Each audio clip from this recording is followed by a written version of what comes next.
how to apply a brush to lettering. So I started with a background that has a little bit of shading, a little gradient applied to it because I thought it looked nice. If you want to see how to do a similar gradient, see my video that describes that. But right now we're going to go over here to layers on the side. Now if you don't see this, you go up, you click on Windows and go down until you see layers. Click on this and it will pop up a window. You take that window and slide it over.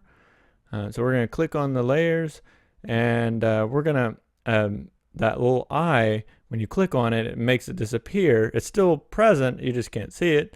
We'll see it later. Now, one little note about layers is if the layer's below a previous layer, then whatever you draw on that layer that is above will overlay all the layers below it in this list here. So we know that if we have a new layer here, it's going to show up. But will be another video, and not this video. Right now we're going to write the letters. So let's type in, I don't know, neuroscience. Okay. And we have it as a size 72. The default is Myriad Pro. We're going to change this. So what we need to first, when you look at this, you should know that most letters are represented as fills. It's not very common that you would have a border around the letters. You can do that. But if you notice that whenever it changes the stroke to this orange, the orange is on the outside edge of the letters. Well, what we want to do is we want to actually make the letters themselves turn into a brush. And what we're going to actually do is we're going to make them look like neurons, and neurons going along this path. So we need this to be an individual path. We don't need it to be a fill or a shape. So we're going to remove that. And we need to first convert this to a very, very narrow font. So I'm going to click on the neuroscience word, drop the menu down, and as far as I know, any narrow font will work. So notice that this is very thick font, and that wouldn't work too well. Let's choose the narrow font. And we then need to convert this to a raster image. So right now it's a vector as text. We need to so I'm going to go to Object, and I'm going to click Rasterize. And I'm going to say RGB is fine. I'm going to click down here to Transparent, and then I'm going to say OK. So now we're then going to trace this image using Image Trace. Okay.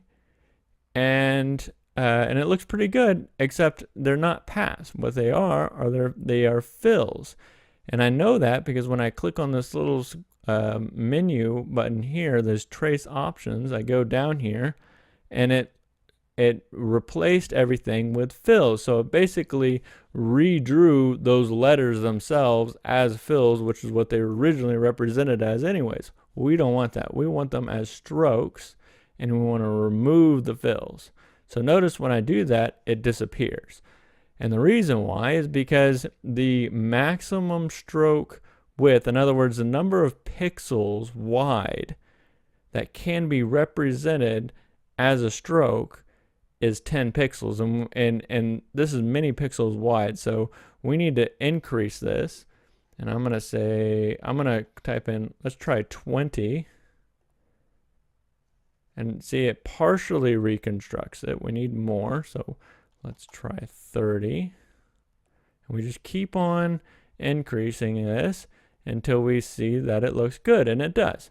So we cancel out of that, and we click on, now one important thing, and I forgot to do this, is we need to copy this to text, just so in case we get further down and we want to backtrack, it'd be easier to do that. So what I'm going to do is I'm going to hold Control and press C.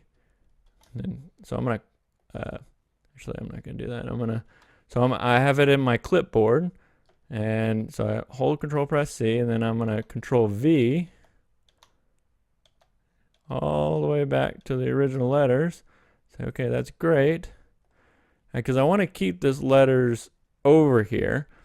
I want to keep the original word. Now I'm going to press Control V, and now I have the traced image right here.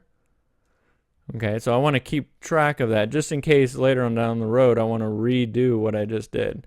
I always try to do that. Every once in a while I'll copy it over just so I would have it. So I'm going to click expand, because remember we traced it. Now we expand it. Now you can see that these are individual letters. And it's not perfect, but we can fix that. So let's ungroup this. So I'm going to right click, say ungroup, and now I can click on the individual letters.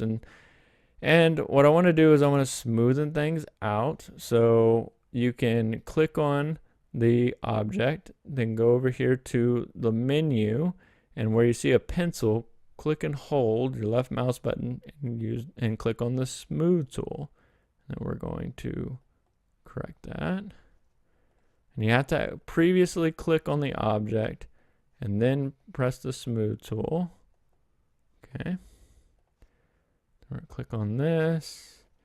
And what we're going to use now, let's just for change things up, we're going to use the simplify tool. So we're going to right click, say simplify, click on simplify, and then we're going to move this over, and you can't do it too much because it'll distort it, but that looks good. So that's smoothing that out. I'm going to hold the space bar and move it over.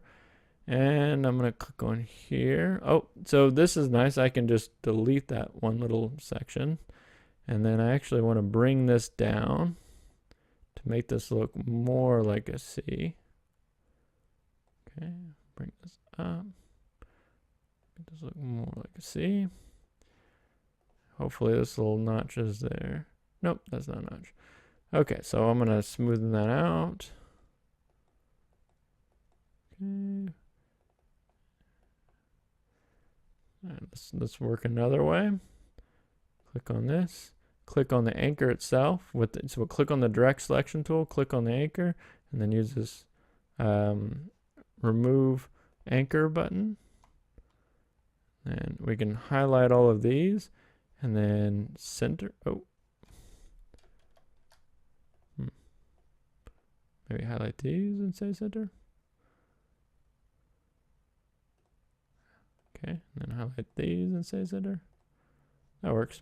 It has to be so this is not going to be very precise because the what we're using to trace these is going to actually be really really large. So you don't want to waste too much time here. Just want it close. And we already have a nice looking C here, so I'm just going to delete that C, copy it over. And the E's look really good. And okay, everything, this will be good enough. Okay, now we want to increase the size. Okay, I'm gonna do something like that. And I want to space out these letters a little bit more. So I'm gonna hold Shift key and move this letter over. Actually, I don't need to do that. I'm sorry. I can just highlight everything and click on that letter. Then go over here to alignment. And if you don't see this, then go up to Windows and click on alignment and slide it over. And I'm going to click on the space tool. Oh, okay. So a few things happen. Notice that the R is not this R curve is not joined with the vertical line. So let's make that happen. Click on that, and then I'm going to click again on this one, and then I'm going to left align. Actually, and then now I'm going to move it back so that it meets up. And I actually want to maybe exaggerate this R, bring it down here. And use a smoothing tool.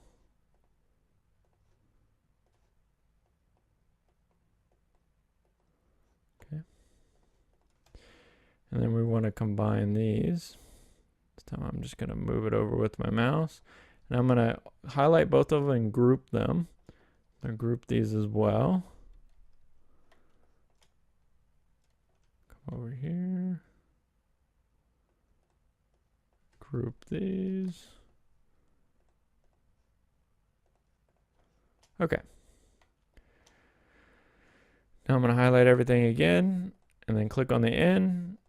And so what, and then I'm going to click this. This is going to horizontally distribute these letters. So this adds, this is distribute spacing. And this text box here indicates the distance. So I want these to be maybe a little bit more. Let's try 70. And then I'm going to click this again and it'll spread it out. Okay, so that looks pretty good. And now we have the letters and now we want to draw the neuron. So I'm going to, well, let's change this to the neon green, and then we'll bring back that background. Okay, so that looks good. But now what I want to do is I want to add neurons along the letters here. So what I want to do is zoom in. I have a 2-point size stroke. That's good. And then I want to draw.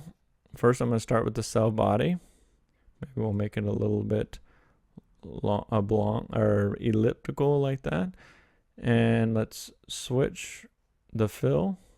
And now I'm going to draw the lines. I'm going to go back to the pencil tool. And now I'm going to switch back to the, to change it.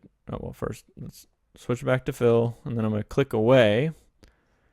And then I'm going to move to my pencil and then switch it back to the stroke. So there's a trick to using the pencil. So what I'm going to do, so that's the cell body of the soma. And now I want to draw the axons and the dendrites. And to do that, I'm going to use the pencil. And there's a trick to using the pencil. What you want to do is first click on the selection tool and then click on the pencil. And I'm going to show you why you want to do that. Well, first I'm going to draw an axon. Then I'm going to kind of do something like that. And I want to draw another branch here. But if I try to do that, notice that it just edits the previous line that I drew. Okay. Well, because I previously pressed the selection tool, actually what I want to do is forgive me, I want to press the direct selection tool, then press the pencil tool. And now, because I pressed the direct selection tool and then put the pencil tool, I can hold the control button and notice that the direct selection tool shows up on my mouse. So now if I click, it unclicks that, unselects that previous path. And now I can draw a new line. Okay, then I hold control and then click again. And then now I can draw a new path. See that? And then hold control, click again, and then now I can draw a new path. And then now, so I can do that and it's makes things a lot easier. So draw, hold control, click on the screen. Hold control, click on the screen. Okay. And then now I want to draw the processes here.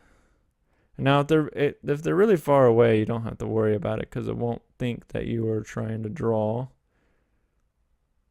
a new, you're not trying to modify that previous line. It won't think that you're trying to modify the previous line. Anyway, so I'm going to draw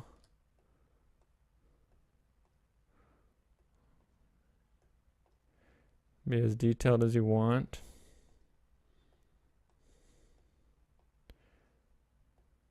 Okay. Okay. Now that looks like a neuron, so I'm going to highlight it, group it, and then now I'm going to drag it into the brushes. So I'm going to drag it in here, click add, and then I'm going to click on pattern brush and say OK. And of course it's hard to see, but you'll see a line here, and that's what the path would look like if you had this stroke applied to it. I want to click on this downward arrow and click on auto between. Click on this down arrow and click on auto between.